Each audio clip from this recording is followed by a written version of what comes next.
थोडीशी डाळ दे ना, आज माझी खूप इच्छा आहे माझ्या लेकरांना काहीतरी गोडधोड करून खाऊ घालायची. मी मजुरी करेल आणि तुझं उधारी चुकती करेल, पण आजच्या दिवस मला डाळ आणि गुळ दे ना थोडा. दुकानदाराकडनं उधार वस्तू मागे, उधार वस्तू आणल्या, पुरणाची पोळी बनवली, पुरणाची पोळी ताटात घेतली, डोळ्यातून घडाघडा अश्रू वाहत आहेत, मायच्या डोळ्यातून गडागडा अश्रू वाहत आहेत आणि लेकरांना जवळ धरून बसली, डोळ्यातून गडागडा अश्रू वाहत आहेत. त्या अश्रून ओली चिंब झालेली पोळी त्या लेकरांना घास भरवते आणि पोरांना सांगते, दादा उद्या जर या जगात मी नसेल ना राजा, उद्या जर या जगात मी नसेल ना, तरी तुझी बहीण नाही तुझी मुलगी समजून हिला वागशील बेटा. आणि त्या पोरीला सांगत होती, दीदी तुझा दादा जर का तुझ्यावर रागवला ना, हा तुझा भाऊ नसेल तुझा बापच असेल, तुझ्यापेक्षा मोठा आहे बेटा. तुम्ही दोघं एकमेकांना समजून घ्यायचं. पोरं म्हणतात, आई तू कधी न अशी बोलणारी आज अचानक अशी काहून बोलते ग. मायनं सांगितलं, राजा माणसाचं आयुष्य म्हणजे पाण्याचा बुरबुडा रे, कधी फुटन काही सांगता येत नाही, म्हणून समजवते बाबा. पोरांना माय समजवते तोपर्यंत तिचा नवरा अजून दारू पिऊन आला आणि बायकोला म्हणतो, ए मला जेवायला वाढ म्हणले.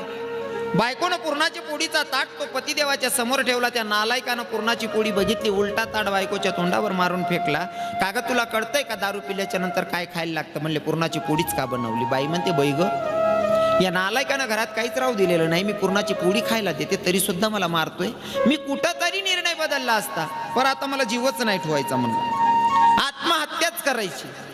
नवऱ्याला बाहेर बेट टाकलेला अंगणामध्ये आणि दोघं लेकरांना माय जवळ धरून झोपली. कदाचित त्या दोघं लेकरांची आई जवळ झोपायची शेवटची रात्र असेल. एकीकडे मुलगा एकीकडे मुलगी.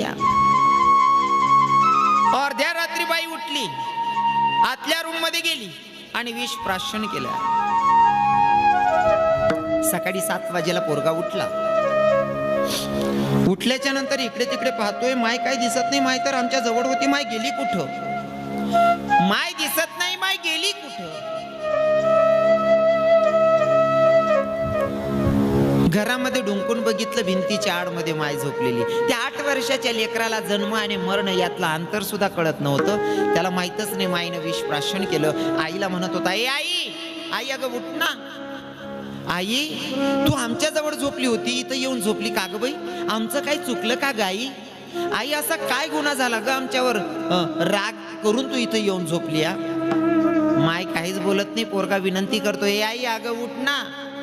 आई आमचा असा कोणता गुन्हा झाला ग माय, तू इथं येऊन झोपली. ए आई अगं बोल ना. तो पोरगा रडत होता. त्याच्या 6 वर्षाच्या बहिणीनं त्याचा रडण्याचा आवाज ऐकला. ती पण उठली. दादा का रे काय झालं.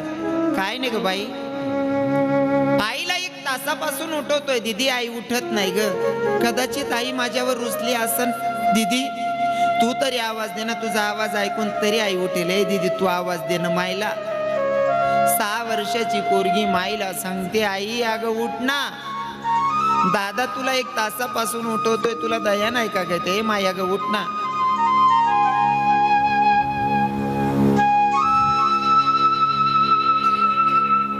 दादा तुला 1 तासापासून उठवतोय, आई तुला आमचा आवाज ऐकायला येत नाही का. ये माय अगं उठ ना. दादा दोघं लेकरं रडत होते. गल्लीतल्या बाया जमा झाल्या. बाई पोराहो काहून रडायलेत रे. ए मावशी माझी माय रात्री झोपताना आम्हाला जवळ घेऊन झोपली, पर सकाळी उठलो तर आई भिंतीच्या आड मध्ये पडलेली. मावशी कदाचित आमची माय आमच्यावर रुसली असन. काकू तुम्ही तरी उठवा ना माझ्या मायला, तुमचा आवाज ऐकून तरी उठेल. गल्लीतल्या बाया त्या बाईवर रागवायला लागल्या. अगं बाई अगं उठ ना, तुझे लहान लहान लेकरं रडताय, तुला लेकरांची दया नाही का गं. ए बाई अगं उठ ना. एक म्हातारी जवळ आली. पुरी हो तुम्ही त्या बाईला उठवताय, पण ती मेली की जिवंत ते तर बघा ग. म्हातारी जवळ आली. त्या बाईच्या हाताची नाडी बघितली, हाताची नाडी बघितली आणि हातच सोडला. दोघं लेकरांच्या डोक्यावर हात फिरवला. सांगितलं, बाळा तुमच्या माईला आता उठवून काहीच उपयोग होणार नाही रे राजा. का गाजी काय झालं. राजा तुझी मायला उठवून काहीच उपयोग होणार नाही, कारण तुमची माय तुम्हाला कायमची सोडून गेली. पोरं डसा डसा रडायला लागली. आजी असं नको ग सांगू. माझी माय जर मामाच्या गावाला जायची तरी आम्हाला सोबत न्यायची. मावशीकडे जायची तरी आम्हाला सोबत न्यायची. आणि आजी तू म्हणते आमची माय आम्हाला कायमची सोडून गेली. आई कोणाच्या भरोश्यावर कोणाच्या विश्वासावर गे माय. शेतात जायची तरी बाजूच्या काकूला सांगून जायची बाई माया पोरांवर लक्ष ठेवू म्हणून. एक दिवसासाठी जायची तरी समध्यांना सांगून जायची आई. आणि कायमची सोडून गेली कोणाच्या भरोश्यावर कोणाच्या विश्वासावर गे माय. बोल ना दादा, ज्या लेकराची माय गेली त्या लेकराला विचारा ते दुःख काय असतं. काय असतं ना, ज्याच्याकडे असतात ना मायबाप त्यांना त्याचं महत्व कळत नाही, त्याचं व्हॅल्यू कळत नाही. ज्याला हात नाही त्याला विचारावं हाताची किंमत काय असते, ज्याला पाय नाही त्याला विचारावं पायाची किंमत काय असते, ज्याला डोळे नाही त्याला विचारावं डोळ्याची किंमत काय असते. खिशामध्ये 1 रुपया नाही आणि घरात 2 पोरी लग्न करण्याच्या वयात असाव्या त्या बापाला विचारा पैशाची किंमत काय असते. आई अरण्यात अडकलेला माणूस 4-4 किलोमीटर अंतरावर पाण्याचा सहारा नाहीये त्या तहानलेल्या व्यक्तीला विचारा पाण्याची किंमत. तसं ज्याला मायच नाही ना त्या लेकराला विचारा मायची किंमत. तो पोरगा सांगेल माय नसल्यावर जीवन कसं वाटतंय. दोघं लेकरं रडत होते महाराज. तो दारुड्या माणसानं ऐकलं की माझ्यामुळं माझ्या बायकोनं आत्महत्या केली. आता म्हणतो तिचे नातेवाईक येतील मला त्रास देतील. यानं घाईघाई शेतीचा मार्ग धरला, विहिरीत उडी मारली, याने सुद्धा आत्महत्या केली. दोघंही मेले, माय पण गेली बाप पण गेला. पण कधी कल्पना करा आत्महत्या करणाऱ्यांनो, आपण चालले जातो पण आपल्या मागे आपल्या लेकरांचं काय. कधी प्रश्न विचारा स्वतःला. आत्महत्या करताना फक्त डोळ्याच्या समोर एक ठेवायचं की माझ्या लेकरांचं काय. कारण हे पोरं अनाथ झाली. आपल्याला वाटतं कोणीतरी सांभाळेल. दादा कोणी सांभाळत नाही, कोणी कुणाचं नसतंय, कोणी कुणाचं नसतंय. एखाद्या गल्लीतली मावशी म्हणत असेल राजा रडू नको रे तुझी माय गेली म्हणून. काय झालं, मी तुझ्या माय सारखी. मावशी तू माय सारखी आहे ग बाई पण माय नाही आहे, कारण तिची जागा कोणी घेऊ शकत नाही. गल्लीतल्या काकूने जर गावरान तोपाचा शिरा खाऊ घातला ना त्याच्याकडे पोट भरत नाही, पण मायनं नुसतं मायेनं डोक्यावर हात फिरवला तरी सुद्धा पोट भरतं. ही मायची ताकद आहे, ममतेची ताकद आहे.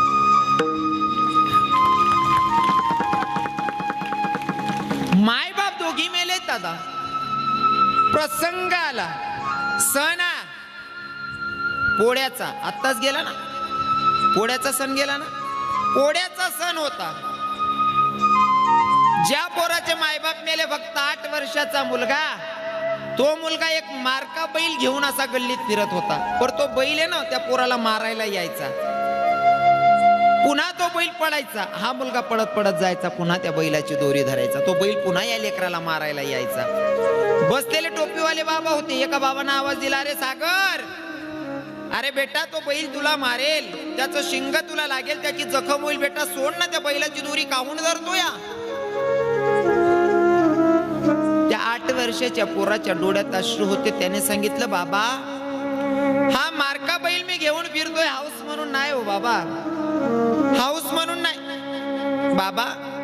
आज पोळ्यासारखा सण आहे, तुमच्या घरामध्ये कोणीतरी मोठा व्यक्ती असेल पुरणाची पोळी बनवणार.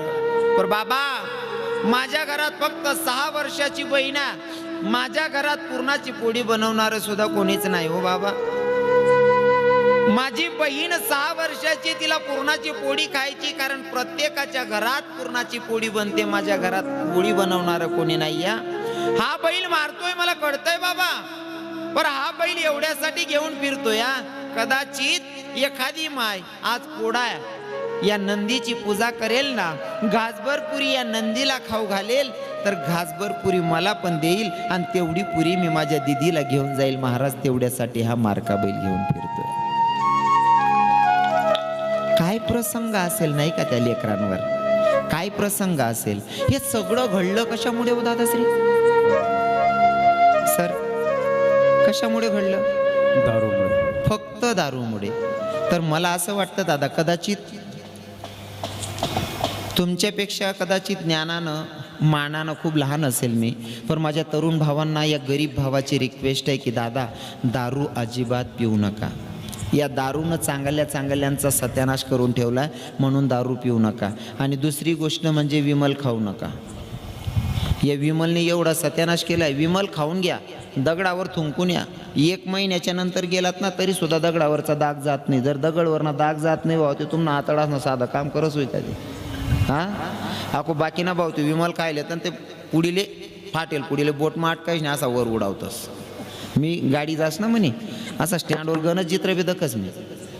हां गणच उलगेल वावरे राहतस असा खायले तर बोट मग घालले तर पुढे असा वर फेकतस. म्हणजे देवले सांगतं जागा काली कर रे मी राहिनो.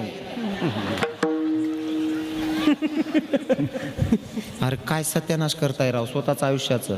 त्या पुढी मा इतका सत्यानाश होई राहणार ना. तरुण पोरसले कॅन्सर होई राहणार. हो हे कॅन्सरची बिमारी वाढते त्याच्यामुळेच वाढते ना. आणि आपण ते पुडीवर जग जे आहे रे बरं पुडीवालाच सांग राय ना या मग कॅन्सर होई वो चित्र टाकेल शे पुडीवालाच नाही. म्हणजे तो कंपनीवाला सुद्धा सांग राहणार आहे पुडी खाशात ते काय कॅन्सर होई वो तुमले तरी सुद्धा खाय राहणार. मग या खाणार असले उजी हुशार समजतात का तुम्ही.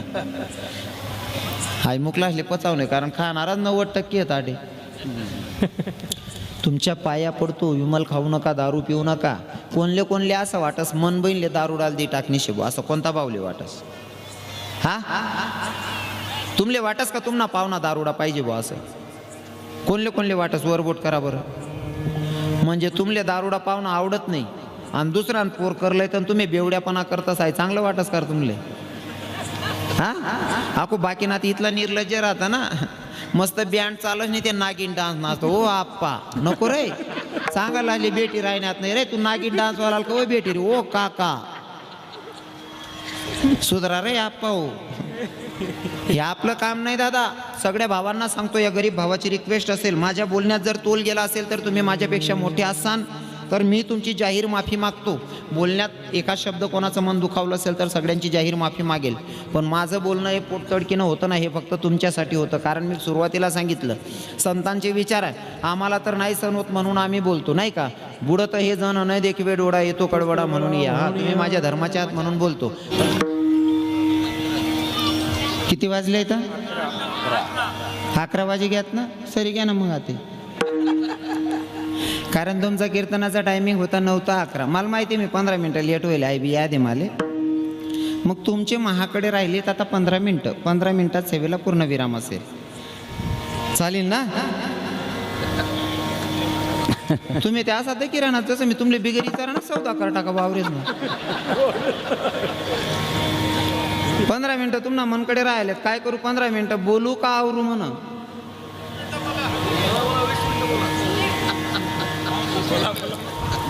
मी तुमले मना प्रश्नावर ध्यान ठेवा 15 मिनटं बोलू का म्हणा आवरू असं सांग राहिलो मी. कितला मिनटं बोलू असं नाही विचारले मी तुमले. हा बोलू का म्हणजे कसं आहे ना मला दिवसाला 2-2 3-3 कीर्तन आहेत. आज असं वाटत आहे ना की आज वेळेवर कीर्तन सोड देऊ असं म्हणे इच्छा आहे. कारण तब्येत बी साथ देत नाही वयमान देईन. काय करू मग आवरू ना मग तब्येत बरी नाही मावशी तरी बी सांगू का असं. म्हणजे तुमनं म्हणणं असं आहे तू मरी का जात नाही पण कीर्तन पुरं सांग. बेकार हुशार आहे तो लोके. तुम्ही दाढी का शील घेणार आहे म्हणे बिडी चेटाळ लिहू दे. कठीण काम आहे बुवा. पर काय हरकत नाही तुम्ही बसायला तयार असाल तर मला सांगायला काही प्रॉब्लेम नाही मी सांगणार आहे. पर काय ना नित्य नियमाप्रमाणे आपल्याला जो नियम आहे तो नियमाचं पालन करावं लागेल. आपले 11 वाजलेत. आता जर का भगवंत एवढ्या खालच्या लेव्हलचं काम करायला तयार असतो भक्ताच्यासाठी पण त्या भक्ताची भक्ती सुद्धा तेवढी खरी असते तर भगवंत त्या भक्तासाठी खालच्या लेव्हलचं काम करतो. जर तुम्हालाही वाटत असेल देवाना आमच्याही काही छोट्या मोठ्या कामात आलं पाहिजे असं ज्या भक्तांना वाटतं त्या भक्तांनी अंतःकरणापासून देवाचे 2 मिनिटं भजन गायचे. हाताने टाळी मुखाने नामचिंतो. जय जय हरि जय जय विठोबा रखुमाये. बोला बोला विठोबा रखुमाये. जय जय विठोबा रखुमाये. हरि जय जय विठोबा रखुमाये. जय जय विठोबा रखुमाये. जय जय विठोबा रखुमाये. जय जय विठोबा रखुमाये. जय जय विठोबा रखुमाये. जय जय विठोबा रखुमाये. जय जय विठोबा रखुमाये. जय जय विठोबा रखुमाये. जय जय विठोबा रखुमाये. विठोबा रखुमाये. विठोबा रखुमाये विठोबा रखुमाये विठोबा रखुमाये विठोबा रखुमाये विठोबा रखुमाये विठोबा रखुमाये विठोबा रखुमाये विठोबा रखुमाये विठोबा